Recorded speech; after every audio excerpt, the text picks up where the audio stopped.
رہی محفل ہستی کو ضرورت تیری، زندہ رکھتی ہے زمانے کو حرارت تیری، زندہ رکھتی ہے زمانے کو حرارت تیری، کوكب قسمت امکان ہے خلافت تیری۔ آئیے میں حضرت والا سے بڑے ہی ادب احترام کے ساتھ گزارش کرتا ہوں کہ اپنی قیمتی بات سے رخصت کیجیے۔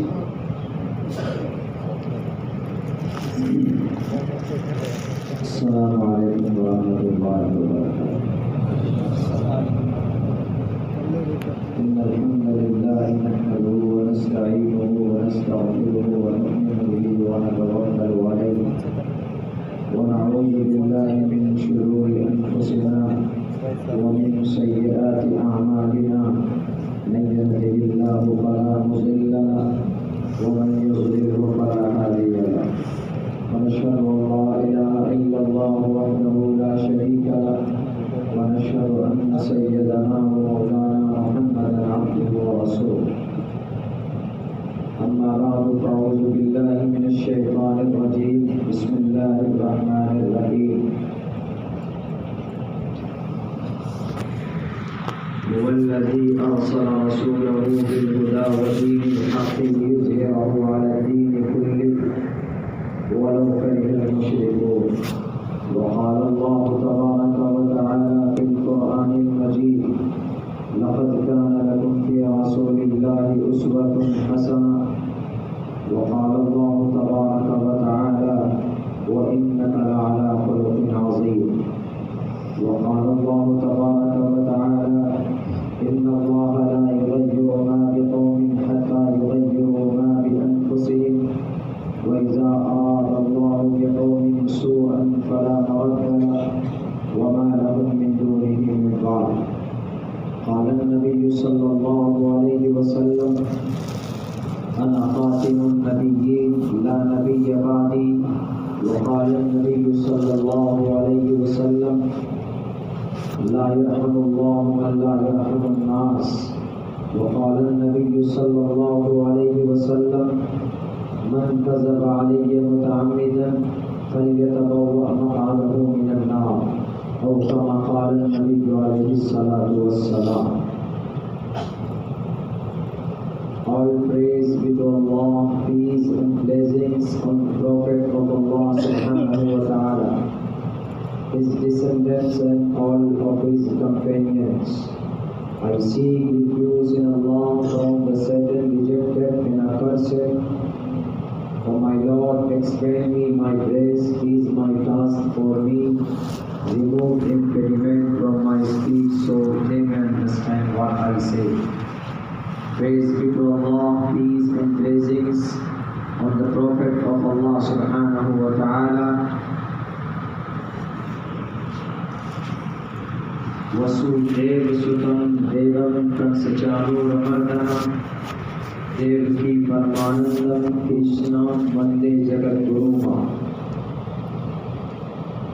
Asto Gunaha Purusham Deepyanti Parya Chakolam Chadam Shurutam Chakrakarmasya Bahubhashita Cha Danam Yatha Shakti Kirtikyata Cha Drishtiputam Vastraputam Vaded Vacham Satyaputam Janam Kabhed Dharm Kshetra Kurukshetra Samaveta Yutsava Mamaka Pandavashaikum Kurvat Sanjaya Jagabhokta Arjuna Sankhyo Rato Pastu Pavavisha Sharam Chaham Shokasam Vigna Manasa Kudastuva Kashmaridam Vishme Samupasthitam Anarya Tushtam Swargyam Kirti Karmajuna Kileviyam Masmadama Path Naitat Vayupaddiyate Shudram Hriday Daur Kalliya۔ جناب صدر جلسہ، معزز حضرات علماء کرام اور اس شہر کے غیور مسلمانوں اور ہمارے نوجوان ساتھیوں،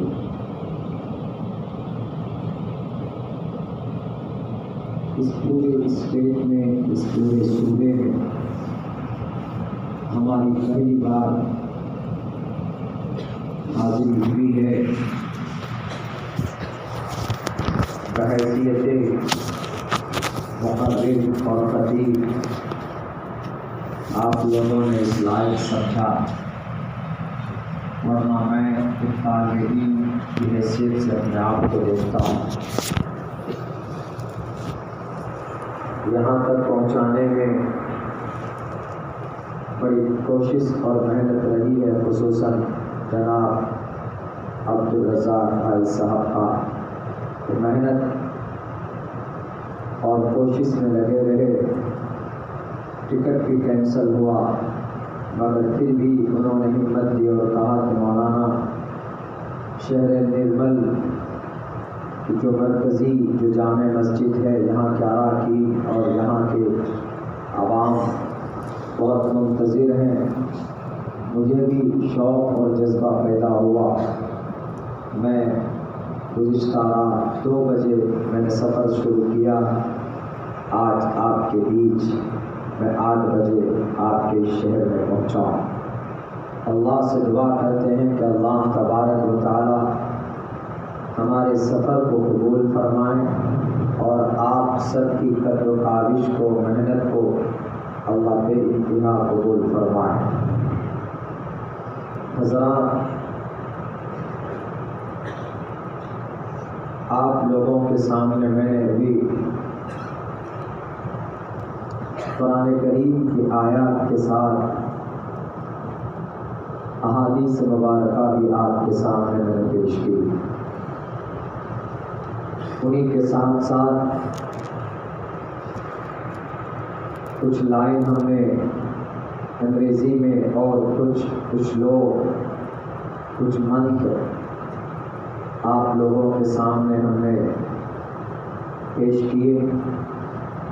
میرا مقصد بالکل یہ نہیں ہے کہ میں آپ لوگوں کو خوش کرنے کے لیے اس لوگ کے منتر پڑھوں، بلکہ قرآن کریم کی آیت اور احادیث مبارکہ کی نسبت پر ان کچھ لوگ اور ان منتر کے اندر پیغام ہے، اسی لیے میں نے آپ کے سامنے وہ منتر پڑھے۔ مسجد ہے، مسجد کا ادب ملحوظ رکھتے ہوئے بطور اطلاع اور انفارمیشن جانکاری کے کس زبان میں، کس لینگویج میں اللہ تبارک و تعالیٰ نے اپنے آخری نبی اور اپنے قرآن کا پیغام رکھا ہے، اگر وہ بتایا جائے تو شرعی اعتبار سے کوئی غلط اور کوئی ممنوع نہیں۔ میں کوشش کروں گا،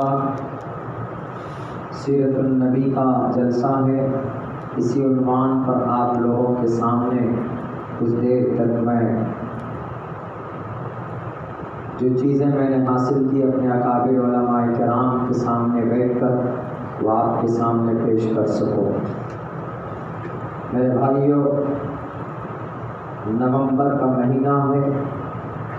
اپنی بات شروع کرنے سے پہلے 2 تاریخ میں آپ لوگوں کو یاد دلانا چاہتا ہوں۔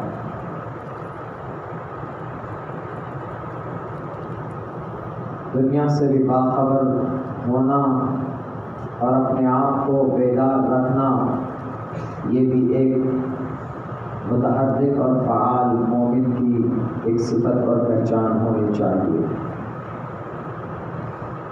آج 27 نومبر، آج سے پہلے 26 نومبر سن 2021 آپ کے سامنے گزر چکا۔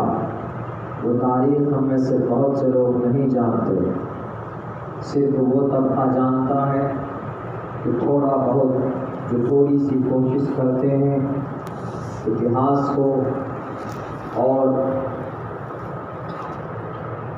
مطالعے کے فیلڈ میں دلچسپی رکھتے ہیں، تو انہیں پتہ ہونا چاہیے، انہیں معلوم بھی ہوگا کہ 26 نومبر کو آخر کیا ہے، یہ پتہ ہونا چاہیے۔ میں نے مجھ سے بلکہ کل ایک صاحب نے اس کے بارے میں سوال کیا تھا کہ مولانا مجھے معلوم تھا لیکن ذہن میں بات نہیں تھی کل لکھنؤ اتر پردیش کے پروگرام میں میرے ہاتھ میں سب سے پہلا یہی سوال تھمایا گیا کہ مولانا 26 تاریخ ہے، 26 نومبر کو کیا ہوا تھا اس ملک کے اندر، آپ بتائیں۔ بہت سارے واقعات ہوئے، لیکن ان میں سے قابل ذکر اگر کوئی واقعہ اور کوئی بات ہے تو وہ یہ ہے کہ 26 نومبر 1949 کو ہمارے بھارت کا سنویدھان قبول کیا گیا تھا، پاس ہوا تھا۔ بہت سارے لوگ نہیں جانتے ہمارا یہ ملک آزاد ہوا۔ میں اس ٹاپک پہ بات نہیں کروں گا، بطور انفارمیشن میں بتا دینا چاہتا ہوں 2-3 منٹ کے اندر، اس کے بعد میں اپنی مقررہ عنوان کے مطابق بات شروع کروں گا۔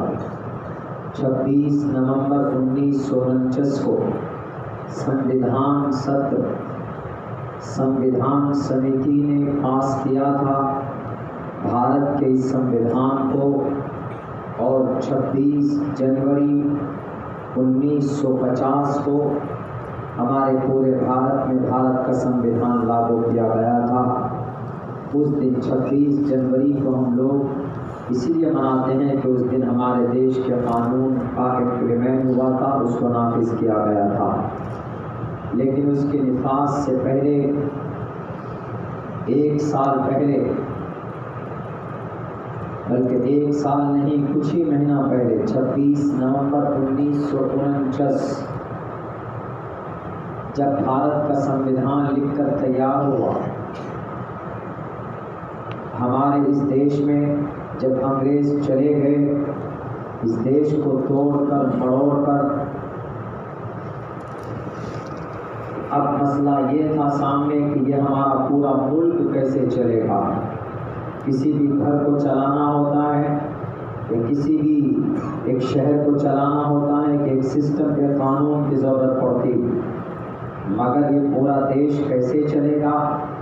تو اس دیش کو چلانے کے لیے ایک کمیٹی بنائی گئی اور اس کو سنویدھان سمیتی بولتے ہیں۔ اس میں تقریباً 350 ممبران تھے۔ 350 ممبران میں سے اخیر وقت تک 290 یا 280 ممبران بچے۔ ان 280 ممبران نے ایک اور چھوٹی کمیٹی تشکیل دی 7 لوگوں کی، جس کا چیئرمین ڈاکٹر بھیم راؤ امبیڈکر کو بنایا گیا، اور اس 7 لوگوں کی کمیٹی میں ایک نام محمد سعد اللہ انصاری کا بھی تھا، جو آسام کے CM بنائے گئے تھے۔ وہ بھی اسی 7 افراد کی لسٹ میں ان کا نام تھا۔ ایک سوال یہاں پر یہ ہوتا ہے کہ اتنا بڑا قانون لکھا جانا تھا تو بڑے بڑے وِدوان، بڑے بڑے لا اور قانون کے جاننے والے پروفیسر موجود تھے، لیکن ایک معمولی کے گھرانے کا ایک بچہ ڈاکٹر بھیم راؤ امبیڈکر صاحب، جو SC/ST سے آتے ہیں، ایک نچلے طبقے سے بلانگ کرتے ہیں، ان کو کیوں تھمایا گیا؟ جب گاندھی جی نے یہ کوشش کی کہ سنویدھان لکھنے والا کوئی وِدوان ہونا چاہیے، تو جواہر لال نہرو کو یہ بات ان کے سامنے رکھی۔ وہ یہاں سے لندن گئے، لندن کی اس انسٹیٹیوٹ میں یہ بات جب رکھی گئی تو وہاں کے ایک وِدوان نے کہا کہ آپ کو لندن آنے کی ضرورت نہیں، بلکہ آپ کے ملک میں خود ایک ایسا ذہین اور ایک ایسا لا کا جاننے والا مہاپروش ہے، آپ اس کو یہ کام سونپیے۔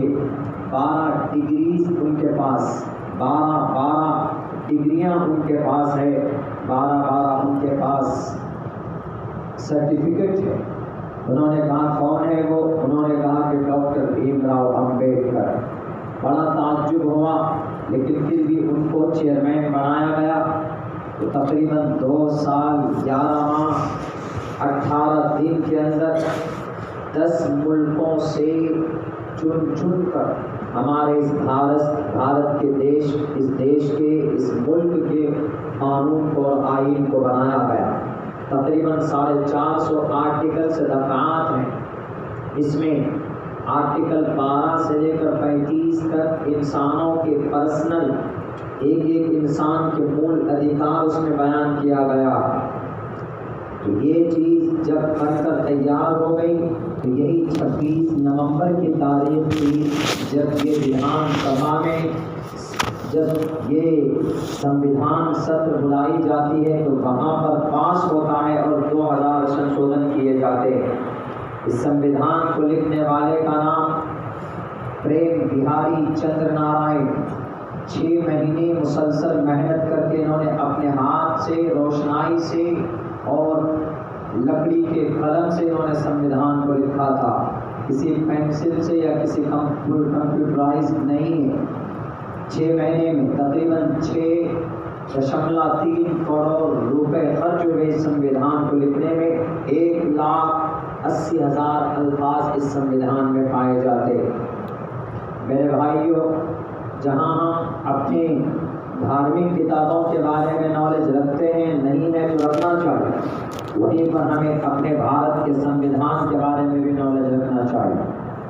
تو بہرکیف 284 لوگوں نے اس میں سگنیچر کیا، سارے لوگوں نے انگریزی میں کیے، 15 لوگوں نے ہندی میں سگنیچر کیے اور ایک مہاپرش تھے انہوں نے اردو میں سگنیچر اور دستخط کیا۔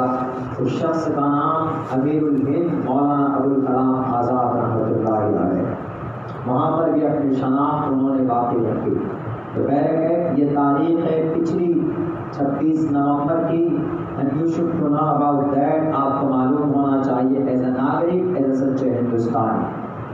اسی بھارت کے سموِدھان میں ایک دفعہ ہے، دفعہ number 25، freedom of conscience and free profession and practice, free profession and practice propagation of the religion. Abdullah Salim Nirmal میں آیا، بلانے والے ذمہ دار یہاں کے خصوصاً حاجی عبدالرزاق صاحب آئے، کس لیے آئے؟ پروپیگیشن آف دا ریلیجن، دھرم کی اچھائی کو لوگوں کے سامنے پیش کرنا، فریڈم آف کنشینس، آزادی ضمیر، آزادی سوچ، فری پروفیشن۔ اگر عبداللہ ہے یا کوئی عبدالرحمن ہے، عبدالرحیم ہے، وہ اللہ کے بارے میں یا محمد کو آخری نبی مانتا ہے، اللہ کو پاورفل مانتا ہے، فریڈم، فری پروفیشن۔ اگر کوئی برہما کو مانتا ہے، وشنو کو مانتا ہے، شنو ورونا کو مانتا ہے، مترا کو مانتا ہے، اگر کوئی جیزس کو مانتا ہے، اگر کوئی جین کو مانتا ہے، گوتم بدھ سدھارتھ کو مانتا ہے، کانسیپٹ پروفیشن، فری پروفیشن، اس کے عقیدے کی آزادی اسی بھارت کے آرٹیکل، بھارت کے سموِدھان کا دفعہ نمبر 25 میں کہا گیا۔ اور اسی دفعہ نمبر 25 کے تحت ہمارے اکابرین کی ابھی گرفتاری ہوئی ہے، جو کہ اس دھارے کے خلاف، جن کی گرفتاری ہوئی مفتی عبدالسمیع صاحب کی، مولانا کلیم الدین صدیقی صاحب کی، مولانا مفتی جہانگیر صاحب کی، عمر گوتم صاحب کی۔ یہ سوال کیا جا سکتا ہے ان لوگوں سے جنہوں نے ان کے ہاتھ میں ہتھکڑیاں ڈالے کہ آپ نے کیوں ان کو مجرم بنایا، آپ نے کیوں ان کے ہاتھ میں ہتھکڑی ڈالے۔ اس کے آدھار پر freedom of conscience, free profession and practice.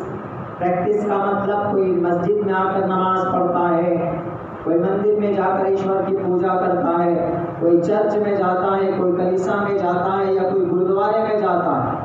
Free practice, اس کی عبادت کے طریقے کا جو بھی ان کا عقیدہ ہوگا وہ آزاد ہوگا، وہ اس بات میں فری ہوگا، اس کو کوئی منع نہیں کر سکتا، کوئی روک نہیں سکتا۔ ہمارے بھارت کے ایک اسٹیٹ سے دوسری اسٹیٹ میں جا کر and free propagation of the religion, دھرم کی باتوں کو بتانا لوگوں کے سامنے میں برا نہیں ہے، ہاں زبردستی منوانا وہ برا ہے۔ زبردستی منوانے کی ممانعت خود اللہ کے نبی علیہ السلام نے، اللہ تبارک و تعالیٰ نے محمد رسول اللہ کی زبانی قرآن کریم میں منع کروایا ہے، لا اکراہ فی الدین۔ will be no comparison in the religion, but the truth stands clear out from the error.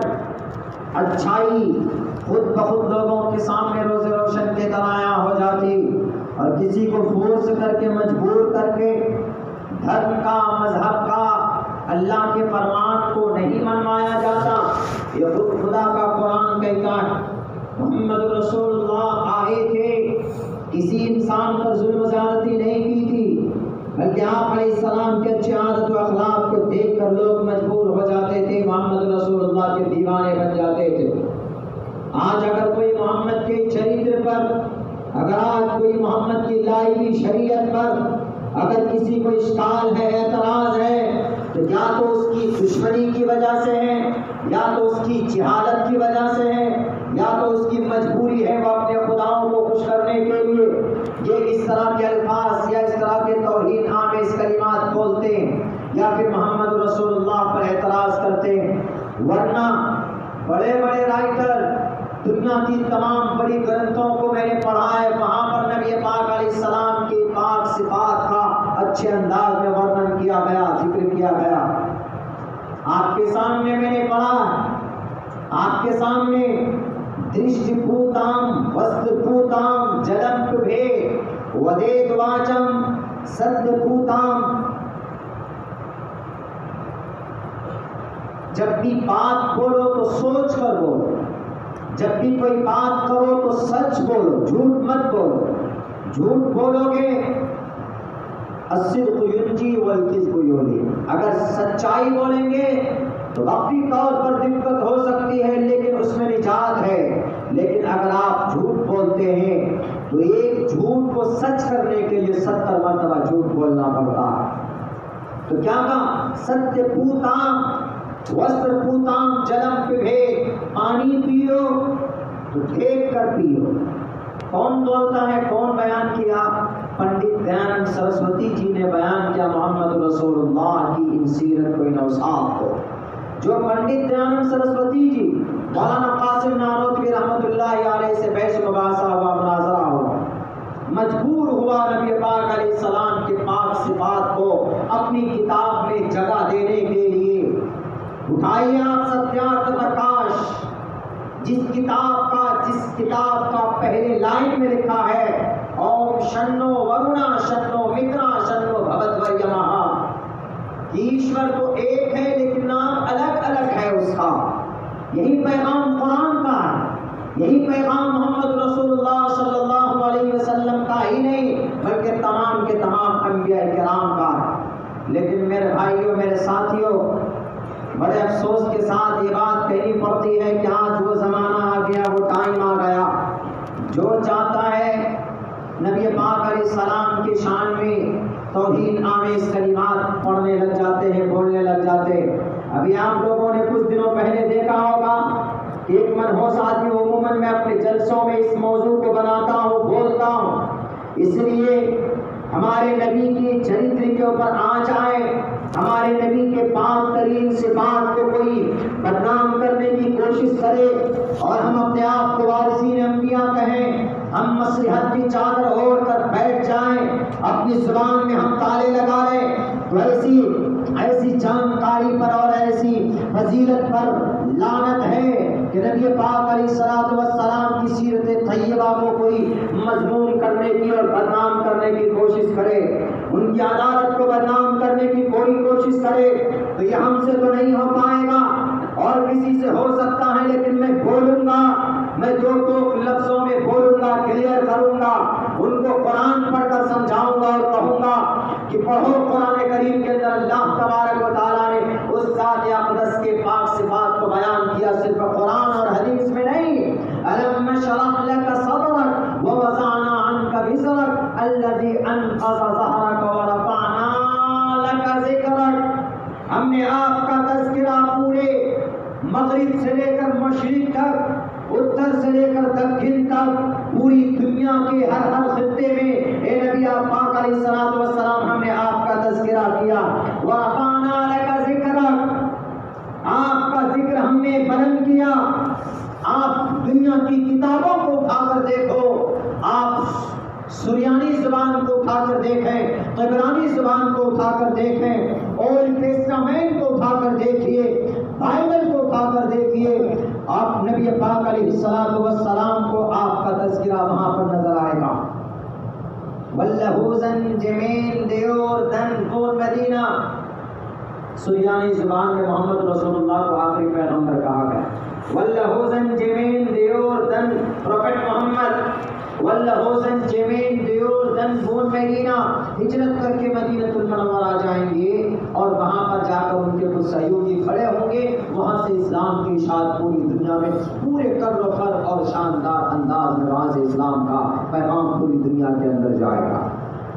قرآن کا نہیں، قرآن کی آیت نہیں ہے یہ۔ واللہوزن جمین دیور دن پور مدینہ، اسلام کے دشمن مسلمانوں کو جہادی کہنے والے، نبی پاک علیہ السلام کو ظالم کہنے والوں،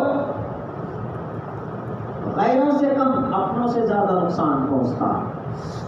جس آدمی نے توہین آمیز کلمات کہے اس کو جانتے ہوں کیا، اور آپ ان کا نام بہت پیارا ہے، وسیم نام ہے ان کا، وسیم۔ اور آپ لوگ شک میں ہوں گے کہ وسیم ایک مسلمان ہو کر اس کانسیپٹ اینڈ لائف دیٹ اس طرح ان کا عقیدہ ہے۔ آپ کو میں بتا دوں، اگر پتہ نہ ہو میں نے اپنی اسپیچ میں بتائی ہے اور آپ کو یہاں بتاتا ہوں میرے مسلم بھائیوں، وسیم رضوی وہ مشرک ہے، وہ مرتد ہے، وہ کافر، وہ مجوسی۔ کیوں؟ وہ شیعہ میں کچھ فرقے ایسے ہوتے ہیں کہ جن کا عقیدہ کافرانہ نہیں ہوتا، لیکن شیعہ میں ایک فرقہ ہوتا ہے رافضی، ایک کمیونٹی، ایک الگ رافضی، روافظ، ان کا عقیدہ باتفاق علماء اہل سنت والجماعت وہ کافر ہوتے ہیں۔ ان کا عقیدہ کیا ہوتا ہے؟ ان کا عقیدہ ہوتا ہے کہ موجودہ قرآن جو ہے یہ 10 پارے اس کے غائب، 40 پارے کا قرآن تھا، 30 ہے، 10 غائب ہو گیا، پہاڑوں میں لے کر امام صاحب چھپ گئے، یہ عقیدہ۔ دوسرا عقیدہ ان کا کیا ہے کہ 4 خلفاء میں سے کسی کو نہیں مانتے، حضرت علی کو مولا کل مانتے، حضرت علی کو اللہ کا درجہ دیتے، اور باقی ابو بکر صدیق کو، عمر فاروق کو، عثمان کو کچھ نہیں۔ ان سے بھی بڑا ظلم کیا ہے کہ نبی پاک علیہ السلام کے بارے میں ان کا عقیدہ ہے کہ وحی جب آئی تو وہ وحی حضرت جبرائیل علی کے لیے لے کر جانے والے تھے، حضرت علی کے اوپر وہ وحی نازل ہوتی، لیکن راستے میں محمد ابن عبداللہ مل گئے، وہیں پر یہ وحی نازل ہو گئی، یعنی آخری نبی ان کو۔ حالانکہ قرآن کیا کہتا؟ ما کان محمد ابا احد من رجالکم ولکن رسول اللہ وخاتم النبیین، انا خاتم النبیین لا نبی بعدی، I am the last prophet, there will be no prophet after me، میرے بعد کوئی نبی نہیں آنے والے، میں آخری نبی ہوں اور میں ہی اول ہوں، میں ہی آخر ہوں۔ کان کھول کر سن لو، غلط فہمی پیدا کرنے والوں اور لوگوں کے دل و دماغ میں شک پیدا کرنے والوں، ان کا یہ عقیدہ ہے۔ وسیم رضوی وہ روافظ ہے، بلکہ اب تو اس کا کفر واضح ہو چکا، اب تو اس نے باضابطہ یہ کہا ہے کہ میں مروں گا تو میری باڈی کو، میری لاش کو اگنی دیں گے فلاں فلاں صاحب، ان کا نام لے کر کہتا یہ لاش کو ہماری اگنی دیں گے۔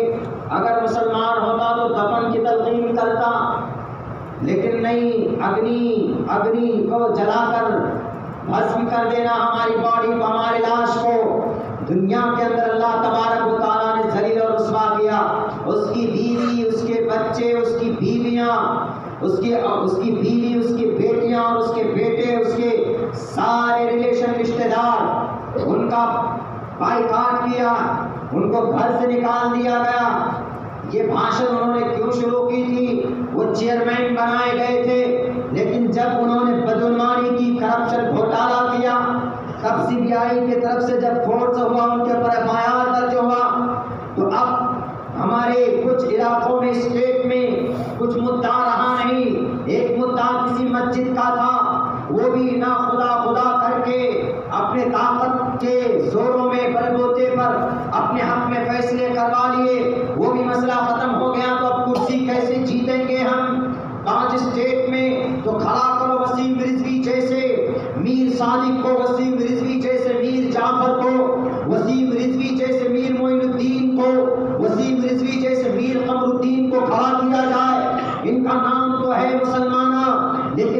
سے ان کا عقیدہ کافرانہ اور مشرکانہ ہے، یہ ہپوکریسی کو مانتے ہیں، یہ منافقت ان کے دل و دماغ کے اندر بھری ہوئی ہے۔ وسیم رضوی کو بتاؤ کہ تمہارے دل میں منافقت ہے، اور منافق وہ ہوتا ہے جس کی مخالفت میں، جس کے وعید کے لیے اللہ تبارک و تعالیٰ نے جس کا اسٹیٹس بیان کرنے کے لیے پورے قرآن کریم کے اندر پوری سورت نازل فرما دی۔ سورہ منافقون 28ویں پارے کے اندر موجود وہ بندہ، اس کو کھڑا کیا جاتا اور کہا جاتا ہے کہ بولو محمد کے بارے میں توہین آمیز الفاظ کہو محمد ڈھونگی تھے، نعوذ باللہ، کہو محمد مانسک اعتبار سے بیمار تھے، کہو محمد کے بارے میں کہ محمد نے 11 شادیاں کی تھی۔ اس سے یہ واضح ہوتا ہے کہ نعوذ باللہ محمد عورتوں کے شوقین تھے۔ اس طرح کے بات بولو، ابھی نرمل والے کھڑے ہو جائیں گے دنگا کرنے کے لیے، ابھی کھڑے ہو جائیں گے مہاراشٹر والے، تلنگانہ والے، ابھی کھڑے ہو جائیں گے جھارکھنڈ اتر پردیش والے، سڑکوں پر اتر جائیں گے اور ہم ہندوؤں کو کہیں گے کہ دیکھو ہندو بھائیو، اگر تم کو ان جہادی تنظیم سے، جہادی مسلمانوں سے بچنا ہے تو دوبارہ ہمیں کرسی پر بٹھانا ہوگا۔ یہ ان کے اغراض اور مقاصد ہے۔ بتا دو وسیم رضوی، تم مہرو بن چکے ہو۔ اگر اللہ کے عذاب سے بچنا چاہتے ہو تو اپنے عقیدے سے اپنی باتوں کو واپس لے لو، ورنہ مرنے کے بعد تمہاری لاش کو آگ بھی نہیں جلا پائے گی، اس لیے کہ تم ملعون ہو، آگ بھی تمہاری لاش کو پسند نہیں کرے گی، اس لیے کہ جب کوئی اللہ سے بغاوت کرتا ہے تو اللہ تبارک و تعالیٰ اس کو کہیں کا نہیں رکھتا۔ بغاوت کی تھی فرعون نے، بین السماء والارض معلق کر دیا گیا، آسمان و زمین کے بیچ میں لٹکا دیا گیا۔ آج تمہیں تھوڑا سا عہدہ ملا ہے، موجودہ وقت کے حکمرانوں کی پشت پناہی ملی، تم کو کوئی اور نہیں ملا۔ نبی کی ذات، وہ نبی جو کل قیامت میں گھٹنے ٹیک کر اپنی امتیوں کے لیے مغفرت کی دعائیں کریں گے۔ وَيَقُولُ آدَمُ نُوحُ نَجِيُّ اللَّهِ يَوْمَ الْقِيَامَةِ يَا رَبِّ نَفْسِي نَفْسِي وَيَقُولُ آدَمُ صَفِيُّ اللَّهِ يَوْمَ الْقِيَامَةِ يَا رَبِّ نَفْسِي نَفْسِي وَيَقُولُ نُوحُ نَجِيُّ اللَّهِ يَوْمَ الْقِيَامَةِ يَا رَبِّ نَفْسِي نَفْسِي وَيَقُولُ إِبْرَاهِيمُ خَلِيلُ اللَّهِ يَوْمَ الْقِيَامَةِ يَا رَبِّ نَفْسِي نَفْسِي وَيَقُولُ إِسْمَاعِيلُ ذَبِيحُ اللَّهِ يَوْمَ الْقِيَامَةِ يَا رَبِّ نَفْسِي نَفْسِي وَيَقُولُ دَاوُودُ خَلِيفَةُ اللَّهِ يَوْمَ الْقِيَامَةِ يَا رَبِّ نَفْسِي نَفْسِي وَيَقُولُ سُلَيْمَانُ صَاحِبُ الْمَمْلُكَةِ يَوْمَ الْقِيَامَةِ يَا رَبِّ نَفْسِي نَفْسِي وَيَقُولُ مُوسَى كَلِيمُ اللَّهِ يَوْمَ الْقِيَامَةِ يَا رَبِّ نَفْسِي نَفْسِي وَيَقُولُ يُوسُفُ صِدِّيقُ اللَّهِ يَوْمَ الْقِيَامَةِ يَا رَبِّ نَفْسِي نَفْسِي وَيَقُولُ عِيسَى رُوحُ اللَّهِ يَوْمَ الْقِيَامَةِ يَا رَبِّ نَفْسِي يَا رَبِّ نَفْسِي وَيَقُولُ رَسُولُنَا وَنَبِيُّنَا وَهَادِيُنَا شَفِيعُنَا مُحَمَّدٌ صَلَّى اللَّهُ عَلَيْهِ وَسَلَّمَ يَوْمَ الْقِيَامَةِ يَا رَبِّ أُمَّتِي يَا رَبِّ أُمَّتِي۔ کل قیامت میں سب کی مغفرت کے لیے دعائیں کریں گے، سارے اپنے اپنے عذر پیش کریں گے کہ اللہ میں کسی کا سوال نہیں کرتا، اے اللہ میں اپنے بیوی بال بچے کے بارے میں نہیں پوچھتا، تو میری مغفرت فرما دے۔ لیکن کل قیامت میں نبی آخر الزمان ایک ایک امتی کے لیے ایک طرف سے آواز آئے گی، ہلکی آواز آئے گی، یا رب امتی یا رب امتی۔ اس نبی پاک کے بارے میں اس طرح کی باتیں کرتے ہو، شرم نہیں آتی تمہیں؟ اور بتاؤ اپنے خداؤں کو جن کے دماغ میں بھوسا بھرا پڑا، ان کو بھی بتاؤ کہ یہ نبی تو وہ ہے جن کی تاریخ اور جن کے پاک سے بات آپ کے گرنتھوں میں موجود ہے۔ انہوں نے یہ الزام لگایا کہ نبی ڈھونگی تھے۔ ڈھونگی کا مطلب جھوٹا، مکر و فریب کرنے والا، ڈھونگ کرنے والا، کبھی کچھ بولتا کبھی کچھ بولتا۔ حالانکہ ان کا یہ عقیدہ غلط ہے۔ قرآن میں اللہ تبارک و تعالیٰ نے کہا وَمَا يَنطِقُ عَنِ الْهَوَىٰ إِنْ هُوَ إِلَّا وَحْيٌ يُوحَىٰ۔ نبی پاک علیہ السلام اپنی طرف سے کوئی بات نہیں کہتے، جب تک اللہ کی طرف سے وحی نہیں کی جاتی ہے تو کوئی بھی نبی اپنی طرف سے کوئی بات پیش نہیں کرتا۔ یہ پیغام ویدوں میں موجود ہے، شاستروں میں، ہندو بھائیوں کے اوتھینٹک کتاب رگوید، یجوید، سامویل، اتھروید میں موجود ہے۔ احوے رسول ودم بدامی دشتم دوابی لکمان شبیم کاملت مگرن کلن لیکن برمان تمرشدم سبحا۔ منشیہ دیکھو جس کا منن پرچار کرتا ہے وہ انسان کے پاس سے نہیں آتا، بلکہ وہ ایشور کے ذریعے سے اس کو اوتریت کیا جاتا ہے۔ اوتار آتے ہیں، بھیجتے ہیں اس کے اوپر، تب وہ لوگوں کے سامنے میں پیش کرتا ہے۔ سنسکرت ضرور ہے، الفاظ سنسکرت کے، لیکن میننگ کس کا ہے؟ وَمَا يَنطِقُ عَنِ الْهَوَىٰ إِنْ هُوَ إِلَّا وَحْيٌ يُوحَىٰ، جو ہمارے قرآن میں، اسی لیے اللہ نے کہا وَرَفَعْنَا لَكَ ذِكْرَكَ، صرف دیکھنے کی ضرورت ہے، کھولنے کی ضرورت ہے، پڑھنے کی ضرورت ہے. ڈھونگی کیسی ان کی ہمت ہوگی؟ کتاب لکھی انہوں نے محمد میری پاس تو ابھی تک پہنچی نہیں ہے. وہ کتاب وہ پہنچے گی تو میں دیکھوں گا کہ اس میں کیا بکواس ہے چھانٹ کر.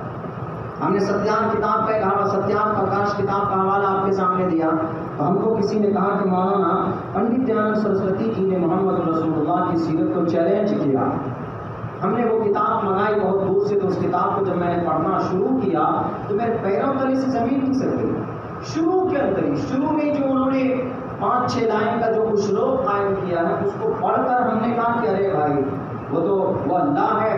کبھی کبھی ظالم اور کبھی کبھی فاسق اور کبھی کبھی فجار کی زبان سے اس کے قلم سے بھی حق بات کہلوا دیتا، اس کو پتہ ہی نہیں چلتا. اللہ کے کتنے سارے نام ہیں؟ بہت سارے نام ہیں. رحمان، رحیم، خلد اللہ، الرحمن، الرحمن، الاسماء الحسنى. تو بالکل سیم یہی چیز انہوں نے نقل کی. ستیان پرکاش کی پہلی لائن میں دیکھیں گے نبی کی اسلام کی شریعت کی مخالفت میں ہے وہ کتاب، لیکن شروع کے اندر ہی انہوں نے بیان کیا. انہوں نے لکھا ہے اوم شنو ورنا شنو مترا شنو بھوت وریم شنا برہما برہسپتی شنو وشنو رورکمہ نمو برہمنے نمستے وایو تمیو پرتیکشم برہماسی. یہ اس کا مطلب کیا ہے؟ میں نے بیان کیا ذات ایک ہے، نام انیک ہے، اور ان تمام ناموں کے سامنے نمو برہمنے نمستے وایو، ان کے سامنے چاہے وایو کا نام ہو، چاہے وہ ستار ہی نام ہو، چاہے وہ غفور نام ہو، چاہے وہ قہار نام ہو، سب کے سامنے جھکنا، سب کی عبادت کرنا، دل میں عزت کرنا. نمو برہمنے نمستے وایو تمیو پرتیکشم برہماسی. کیا جواب دو گے ستیان پرکاش میں پنڈت دیانند سرسوتی جی؟ یہ تو قرآن کریم میں بیان کیا اللہ تبارک و تعالیٰ نے بہت پہلے اتنے اچھے خوبصورت الفاظ کے ذریعے سے. تو اس کا مطلب ہے کہ دال میں کچھ نہ کچھ کالا ہے، یہ کچھ نہ کچھ اندر میں ضرور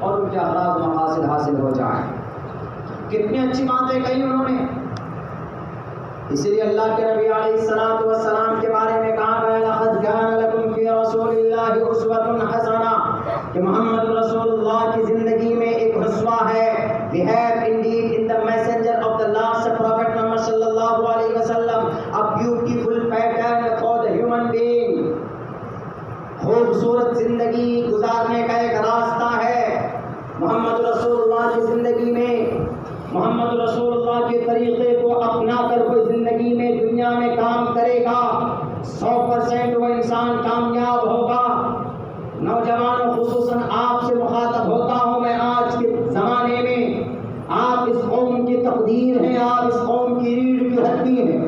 حاجی عبدالرزاق جیسے آدمی تو سرپرستی کریں گے، آپ کے بڑے بڑے بزرگ جو ہیں وہ سرپرستی کریں گے، لیکن جوانوں آپ کو کھڑا ہونا ہوگا. آپ کے قرآن پر کوئی اعتراض کرے، آپ کے شریعت پر کوئی اعتراض کرے، آپ کے نبی پر کوئی اعتراض کرے، and you should to know about that clearly. آپ کو مکمل طور پر آپ کو چیزوں کے بارے میں پتہ ہونا چاہیے. نبی پاک علیہ الصلوۃ والسلام کے بارے میں اور انہوں نے کیا بات کہی کہ نبی مانسک اعتبار سے بیمار تھے. جو آدمی مانسک اعتبار سے بیمار ہوتا ہے وہ کبھی بھی انسانوں کے بارے میں بھلائی نہیں سوچ سکتا، وہ خود اپنے بارے میں کبھی فائدے کا ڈیسیزن نہیں لے سکتا. مانسک اعتبار سے بیمار مطلب وہ آدمی جو سڑکوں پر چلتا ہے جسے نہ رات کا پتہ، نہ دن کا پتہ، نہ کھانے کا پتہ، نہ سونے کا پتہ. اگر مانسک اعتبار سے نبی بیمار ہوتے تو نبی پاک علیہ الصلوۃ والسلام سے بڑا عادل بادشاہ آج تک کوئی نہیں گزرا. نبی پاک علیہ الصلوۃ والسلام اتنے بڑے عدالت پسند تھے، اتنے بڑے جسٹس ان کے اندر تھی، اتنی بڑی عدالت اور اتنی بڑی صداقت ان کے اندر تھی کہ پوری دنیا نے اس کو تسلیم کیا ہے. ایک موقع پر قبیلے قریش کے کسی گھرانے کی ایک عورت جن کا نام فاطمہ تھا وہ چوری کے الزام میں پکڑی جاتی ہے، نبی پاک علیہ السلام کے پاس پیش کی گئی تو سارے اس قبیلے کے اس گھرانے کے لوگوں نے سوچا کہ محمد ہماری عورت کا، ہماری بیٹی کا اگر ہاتھ کاٹ دیں گے تو ہماری بے عزتی ہوگی. حضرت اسامہ کو پیچھے لگاتے ہیں سفارش کے لیے کہ اسامہ جاؤ ذرا محمد رسول اللہ سے سفارش کرو کہ اس عورت کے ہاتھ کو نہ کاٹے جائیں. محمد رسول اللہ کے پاس جب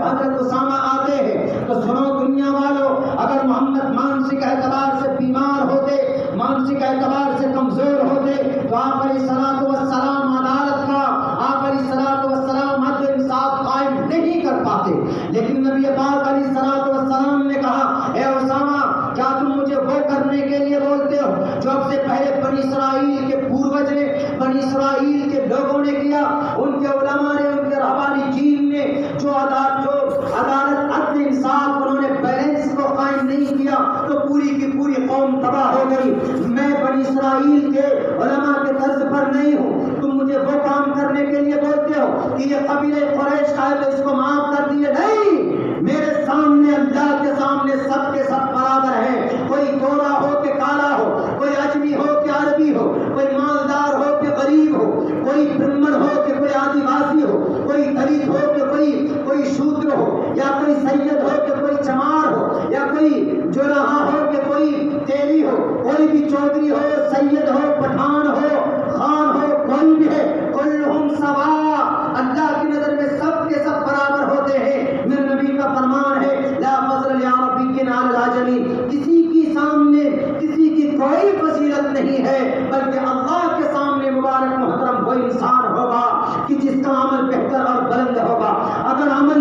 اگر ذات پات کے اعتبار سے کسی کا مقام بلند ہوتا تو ابو خواجہ ابو طالب کا مقام بلند ہوتا، کیونکہ محمد رسول اللہ کے چچا تھے اور 42 سال تک بلکہ کافی دنوں تک محمد رسول اللہ کی پرورش کرتے رہے. لیکن میرے بھائیوں باختلاف روایت یہ خواجہ ابو طالب کا انتقال ہوتا ہے تو قبیلہ قریش اور بنو ہاشم کا گھرانہ کام نہیں آتا ہے. خواجہ ابو طالب نے کلمہ نہیں پڑھا، نبی کی زندگی کے مطابق اپنی زندگی نہیں گزاری تو ان کا خاندان ان کو نہیں بچا پائی. مرنے کے بعد باختلاف روایت یہ بھی روایت ہے کہ مرنے کے بعد جہنم چلے گئے. لیکن وہیں پر ایک کالا آدمی ہے، وہیں پر ایک کروٹا آدمی ہے، وہیں پر ایک مہاجر ہے، وہیں پر ایک پرویزی.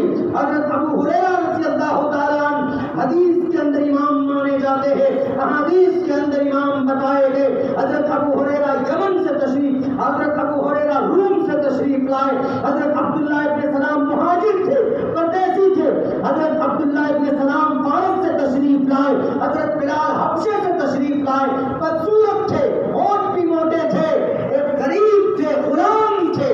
ان کو تو آزاد کیا تھا صحابہ کرام نے، غلامی کی زندگی گزاری تھی. لیکن جب قرآن سے محبت ہو جاتی ہے، لیکن جب مسجد کے اعمال سے محبت ہو جاتی ہے، لیکن جب نبی کے ایک سنت سے محبت ہو جاتی ہے تو اللہ بھول جاتا ہے کہ وہ خواجہ ابو طالب جو سردار تھا اس کو جنت بھیجنا چاہیے کہ جہنم بھیجنا چاہیے. کوئی مقام کوئی فضیلت نہیں. حضرت بلال حبشی ادنا غلام ہیں، ایک ادنا طبقے سے بلانگ کرتے ہیں. کوئی مقام نہیں، کوئی مرتبہ نہیں، کسی بڑے اونچے برادری سے کوئی تعلق نہیں. لیکن نبی کے عاشق دیوانے ہوتے ہیں تو یہی بلال چلتے ہیں مکہ کی گلیوں میں، اس کی چلنے کی آواز سنائی دیتی ہے جنت الفردوس میں. تو اللہ کی نظر میں مقام کس چیز کا ہے؟ عمل کا ہوتا ہے. تو میرے بھائیوں میرے ساتھیوں، تو وہ عورت لائی گئی محمد رسول اللہ کے پاس. آپ نے حضرت اسامہ کی سفارش کو نہیں الگ رکھو، میں محمد ابن عبداللہ ہوں، میں پیغمبر ہوں، میں رسول. اگر میں آج فیصلہ دے دوں اس عورت کے حق میں، یعنی یہ مجرم ہے اس کو چھوڑ دوں، جیسے آج کل ہوتے ہیں منتری جی کا بیٹا ہے تو کسانوں کو لون دے تو اس کو جلدی پکڑائی نہیں ہوتی، یا کوئی ادیوگپتی آدمی ہے، کوئی بلڈر ہے، یا کوئی کسی بڑا دبنگ گنڈے کا بڑے فیملی سے بلانگ کرتا ہے، وہ کوئی غلطی کرے گا تو جناب معاف جانے دیجیے. محمد رسول اللہ کے سامنے میں اللہ کی نظر میں سب کے سب برابر ہے. محمد رسول اللہ نے کہا کہ ہوا قبیلہ قریش کا ہے تو کیا ہوا، جرم کیا ہے، اللہ کا جو فرمان ہے اس کے مطابق فیصلہ ہوگا. السارق والسارقۃ فاقطعوا ایدیہما، ہاتھ کاٹ دیے جائیں اس کے، نہیں بخشے جائیں گے، ہاتھ کاٹ دیے جاتے ہیں. عدالت، اللہ کے نبی نے کہا کہ اسامہ یہ تو فاطمہ ہے، قبیلہ قریش کی کسی گھرانے سے تعلق رکھتی ہے، میری بیٹی فاطمہ میرے کلیجے کا ٹکڑا، میری زندگی کا ایک حصہ، میرا خون جس بچی کے رگ رگ میں ہے، اگر وہ فاطمہ کی چوری کرتی تو میں اس کے بھی ہاتھ کاٹتا. اس لیے کہ میرے سامنے اللہ کی شریعت ہے، میں کسی کے ساتھ ناانصافی نہیں کر سکتا. اس کے بارے میں بولتا ہے منحوس آدمی کہ محمد مانسک اعتبار سے بیمار. مانسک اعتبار سے بیمار کے دور کتنے اچھے پیغام دیے اللہ کے نبی نے. لا يرحم اللہ من لا يرحم الناس. کتنا اچھا پیغام کہ اللہ تبارک و تعالیٰ اس بندے پر رحم و کرم کا معاملہ نہیں کرتا, رحمت نہیں نازل فرماتا جو دوسرے انسانوں پر رحم و کرم کا معاملہ نہیں کرتا. مسلمان نے کہا لا يرحم اللہ من لا يرحم الناس. ناس means the human beings on the earth. زمین کے اوپر دنیا میں جتنے بھی انسان ہیں وہ ناس ہیں. ناس ہیومن بینگ, مینکائنڈ, آدم کی اولاد ہے.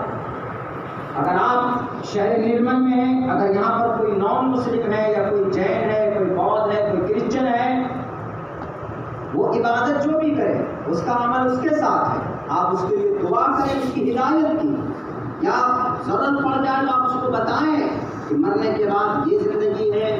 اگر ہم ایک اللہ کی عبادت نہیں کرتے تو کیا کیا گناہ ہے, مرنے کے بعد کیا ہوگا, آپ بتا سکتے ہیں, زور زبردستی نہیں کر سکتے. لیکن اگر وہ پھر بھی اپنے دھرم پہ ہے, ویسا نہیں کہ بھائی آپ اس کو مارو, کاٹو, پیٹو, جلاؤ, اس کو پریشان کرو, نہیں. اگر اس کو زندگی میں کبھی کوئی پریشانی ہو تو آپ اس کے ساتھ رحم و کرم کا معاملہ کرو. اگر اس کے ساتھ آپ کے معاملات ہیں, بزنس چلتے ہیں آپ کے شرعی اعتبار سے, کسی غیر مسلم سے, کسی مشرک سے, کسی کافر سے بزنس کرنا, لین دین کرنا منع نہیں ہے. اگر آپ کو ضرورت پڑ جائے تو آپ پوری ایمانداری کے ساتھ کیجیے ان کے ساتھ.